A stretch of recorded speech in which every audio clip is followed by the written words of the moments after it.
আসসালামু আলাইকুম রহমতুল্লাহ বরকাতুহু। আমরা যে সবসময় যে ওষুধ মেডিসিনটা খেয়ে থাকি, আমরা কি জানি এর কার্যক্রম কি, শরীরের ভিতরে কিভাবে যায় কার্যক্রম ঘটায়?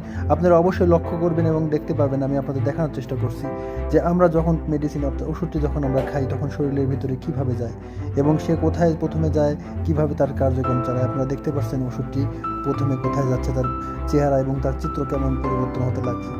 আপনারা দেখতে পাচ্ছেন ওষুধটি কিভাবে পেটের ভিতরে যাচ্ছে, পাকস্থলীতে যাচ্ছে এবং সে রক্তের ভিতরে কীভাবে মিশে যাচ্ছে, তারপরে সে পুরো শরীরের রক্তের ভিতরে মিশে যাচ্ছে। ঠিক এভাবেই ওষুধটি আমাদের শরীরে কার্যক্রম চালিয়ে থাকে। আমার এই ভিডিওটি দেখে যদি আপনি একটু উপকারের পেয়ে থাকেন, অবশ্যই লাইক, কমেন্ট, সাবস্ক্রাইব করে আমাদের সঙ্গে থাকবেন। ইনশাআল্লাহ আপনাদের সবসময় সুন্দর সুন্দর ভিডিও দেখানোর ব্যবস্থা আমি করে থাকবো। আমি আশিকুর রহমান আপনাদেরকে জানাই আমার পক্ষ থেকে সালাম। আসসালামু আলাইকুম।